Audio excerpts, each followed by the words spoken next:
Welcome back to day 28 of our 100 days of Python coding series. तो कल हमने list comprehension सीखा था, जो कि पाइथन के स्क्रिप्ट को शॉर्ट और क्लीन बनाता है। तो आज हम इसी आइडिया को आगे बढ़ाएंगे और देखेंगे डिक्शनरी कॉम्प्रिहेंशन और सेट कॉम्प्रिहेंशन। तो आज के हमारे टॉपिक्स रहेंगे डिक्शनरी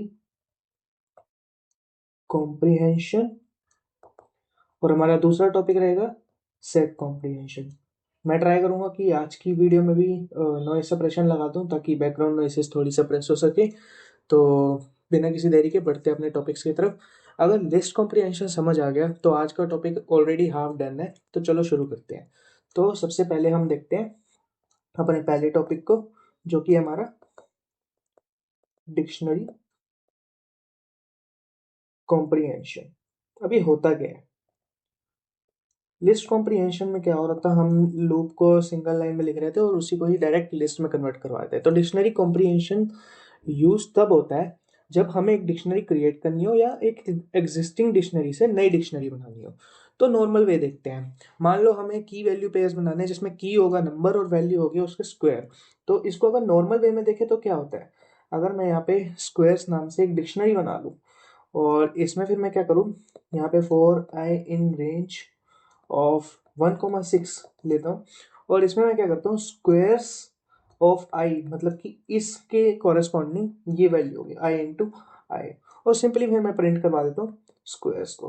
तो ये तो था हमारा नॉर्मल वे, जो कि हमने ऑलरेडी पहले देख लिया पिछले लेक्चर्स में। तो अब हम इसकी बात करते हैं कि डिक्शनरी कॉम्प्रिहेंशन से हम इसको कैसे करेंगे। तो सिंपली मैं यहाँ पे स्क्वायर्स नाम से वापस से एक डिक्शनरी बनाता हूँ और इस डिक्शनरी में मैं लिखूंगा पहले की, उसके बाद मैं लिखूंगा वैल्यू आई इंटू आई, और इसमें क्या हो रहा है, four I in range of 1,6। Simply मैंने ये करा दिया और फिर मैं प्रिंट करवा देता हूँ स्क्वायर्स को। ठीक है, तो ये था हमारा, ये है हमारा डिक्शनरी कॉम्प्रिहेंशन। सेम काम, कम लाइंस, ज्यादा क्लैरिटी, यही पाइथन का अलग स्वैग है। ठीक है, तो ये हमने देखा कि डिक्शनरी कॉम्प्रिहेंशन होता क्या है। अब इसका बेसिक सिंटेक्स समझते हैं।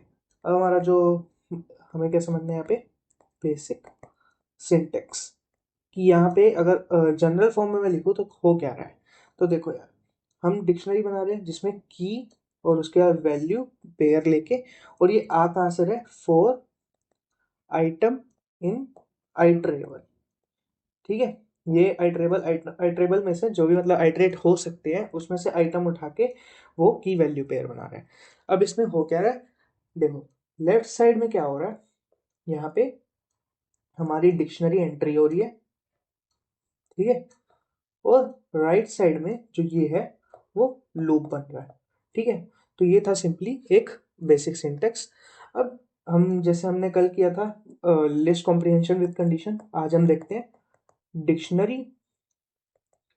कॉम्प्रिहेंशन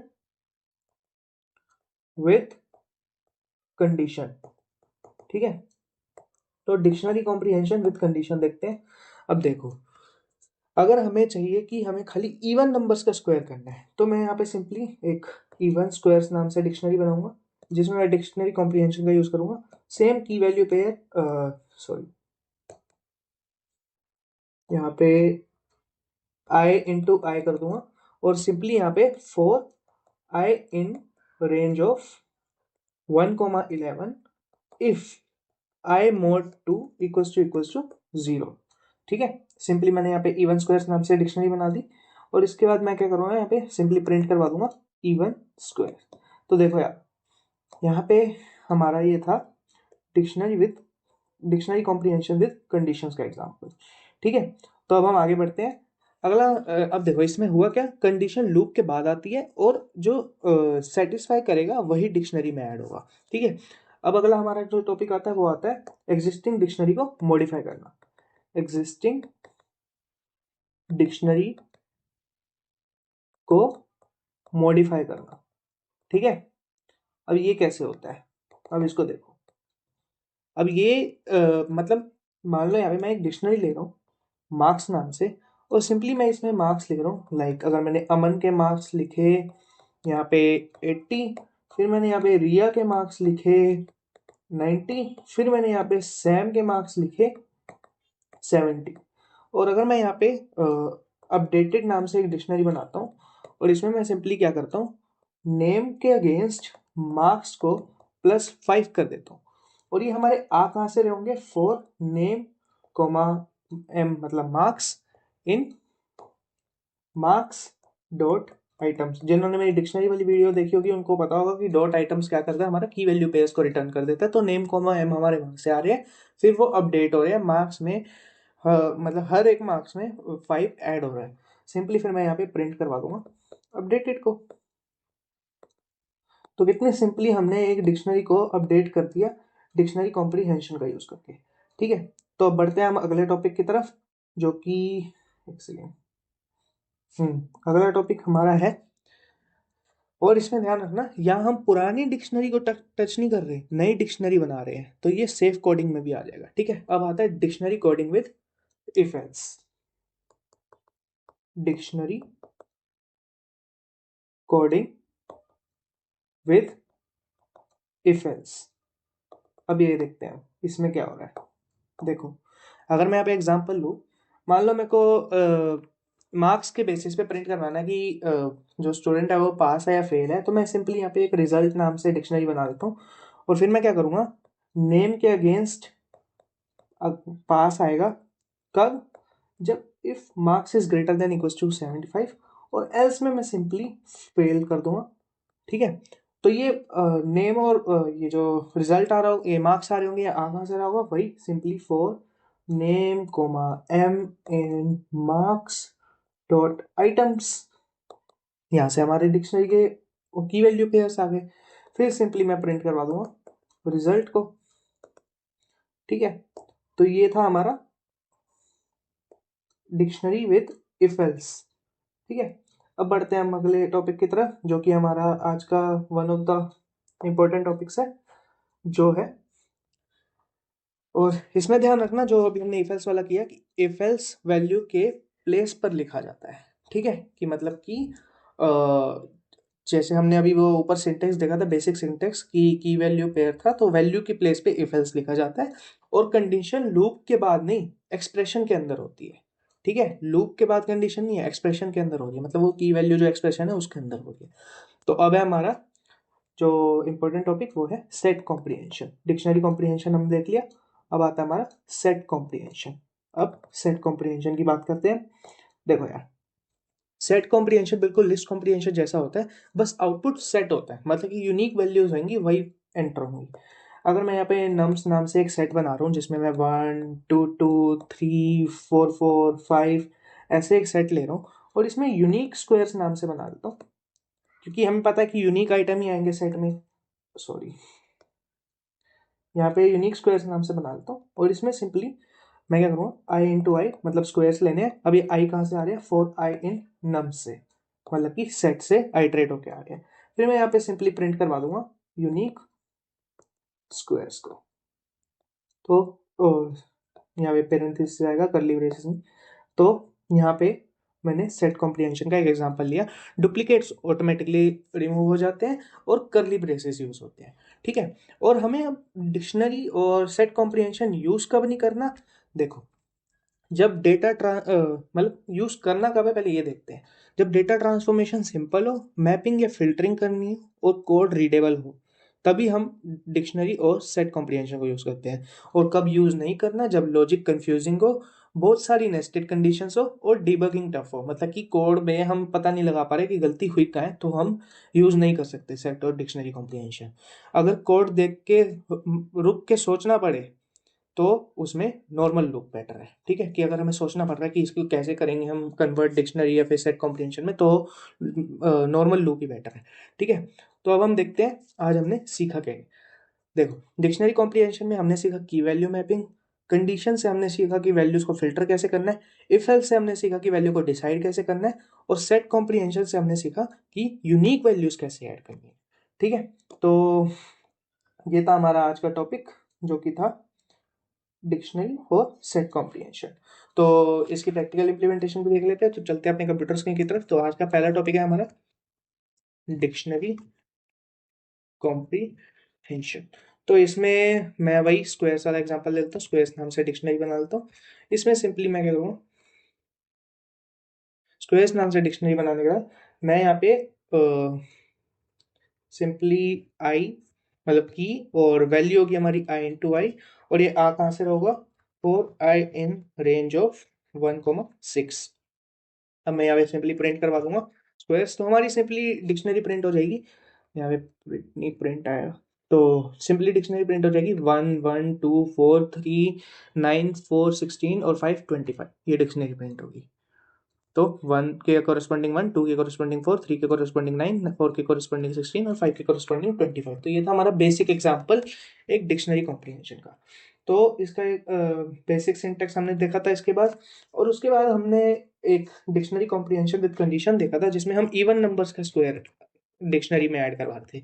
तो इवन स्क्वायर्स नाम से मैं डिक्शनरी बना लेता हूँ, और यहाँ पे सिंपली वही आई कोलन आई इंटू आई आएगा, और ये आई कहाँ से आ रहा होगा, ये I for I in range of 1,11 ले लेते हैं, और सिंपली ये आ कहाँ कंडीशन क्या लगाएंगे फिर, if I mod two equals to zero. Simply यहाँ से कंडीशन लगाई तो इवन स्क्वायर जो होंगे वो फिल्टर आउट हो जाएंगे। तो यहाँ पे मैं प्रिंट करवा देता हूँ इवन स्क्वायर्स को। तो हमारा अब आउटपुट आएगा 2 4 4 16, फिर आएगा हमारा 6 36 8 64 और 10 100। 2 4 4 16 6 36 8 64 और 10 100, हमारा आउटपुट सही आ रहा है बिल्कुल। ये था हमारा डिक्शनरी विद कंडीशन का एग्जांपल। अब एग्जिस्टिंग डिक्शनरी को मॉडिफाई करना हो तो वो कैसे करेंगे, मैं यहाँ पे सिंपली मार्क्स नाम से डिक्शनरी बना देता हूँ जिसमें नेम है हमारा अमन और इसके कॉरेस्पॉन्डिंग मार्क्स है हमारे 80, और फिर हमारा जो नेम है वो है रिया, इसके कॉरेस्पॉन्डिंग जो हमारे मार्क्स है वो है 90। फिर हमारा जो तीसरा नेम है वो है सैम, इसके कॉरेस्पॉन्डिंग जो मार्क्स है वो हमारे 70। अब मेरे को हर एक के मार्क्स बढ़ाने हैं 5 से, तो मैं अपडेटेड नाम से यहाँ पे एक डिक्शनरी क्रिएट करूंगा जिसमें हो क्या रहा होगा, नेम के अगेंस्ट मार्क्स +5 हो रहे होंगे, और ये मार्क्स कहाँ से आ रहे होंगे, for name comma M in marks dot items, marks dot item से की वैल्यू पेयर्स आ रहे होंगे। तो अब इसको रन करके देखते हैं। तो अब हमारे 85 95 और 75 मार्क्स हो जाएंगे। ओ सॉरी, हमने अपडेटेड प्रिंट नहीं करवाया, यहाँ पे एक बार अपडेटेड को प्रिंट भी करा लेते हैं। अब इसको रन करके देखते हैं। अमन 85, रिया 95 और सैम 75। अब हमारी डिक्शनरी अपडेट हो चुकी है। तो अगला हमारा था डिक्शनरी विथ इफ एल्स। तो यहाँ पे सिंपली मैं रिजल्ट नाम से वापस से वही पास और फेल वाला एग्जांपल ले रहा हूँ। तो नेम के अगेंस्ट पास प्रिंट कर दो if marks is greater than equals to 75, और एल्स में फेल प्रिंट कर दो, ठीक है। और यहाँ पे ये फॉर नेम कोमा एम ये कहाँ से होंगे, इन मार्क्स डॉट आइटम्स, ये मार्क्स डॉट आइटम से हमारे की वैल्यू पे सारे होंगे। मार्क्स वाले हम लिस्ट को एक बार हम काम करते हैं, यहाँ पे कमेंट आउट कर देते हैं वापस से। तो यहाँ पे प्रिंट करवा देंगे हम रिजल्ट। तो हमारा आउटपुट आएगा अमन पास, रिया पास और सैम फेल। अमन पास, रिया पास और सैम फेल, ठीक है। तो ये था हमारा example dictionary comprehension with if else. तो एक एग्जांपल हम देख लेते हैं सेट कॉम्प्रिहेंशन का भी।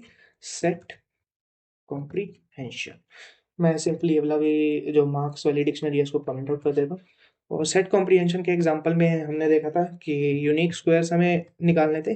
तो नम्स इक्वल्स टू 1 2 2 2 2 3 4 4 5, ये मैं सेट का एग्जांपल ले रहा हूँ। और सिंपली मैं यहाँ पे यूनिक स्क्वायर्स प्रिंट करवानी है, तो यहाँ पे यूनिक स्क्वायर्स प्रिंट करवा देंगे। और ये यूनिक स्क्वायर्स कहाँ से होंगे, ये यूनिक स्क्वायर्स हमारे आ होंगे ऐसे आई, मतलब आई इंटू आई करवाना है, मतलब स्क्वायर करवाना है हमारे को। और ये आई कहाँ से आ रहा होगा, फॉर आई इन नम्स, ठीक है। यहाँ से हमारा आ रहा होगा, और मैं यहाँ पे सिंपली प्रिंट करवा दूंगा यूनिक स्क्वायर्स। अगर मैं इसको अब रन करता हूँ तो हमारा आउटपुट आएगा 1 4 9 16 25। तो ये था हमारा सेट कॉम्प्रिहेंशन का एग्जाम्पल।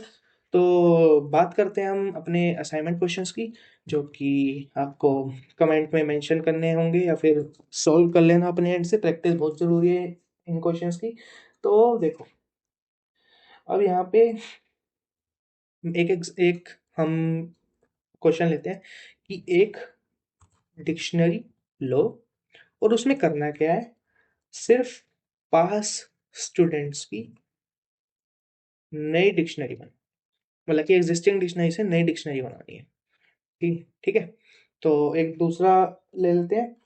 अब यहाँ पे हम क्या करते हैं, लिस्ट के यूनिक वोवल्स का सेट बनाओ। किससे? Using set comprehension. ठीक है। तो ये था बस आज की वीडियो में, जिसमें हमने सीखा कि डिक्शनरी कॉम्प्रीहेंशन और लिस्ट कॉम वो सेट कॉम्प्रीहेंशन क्या होता है।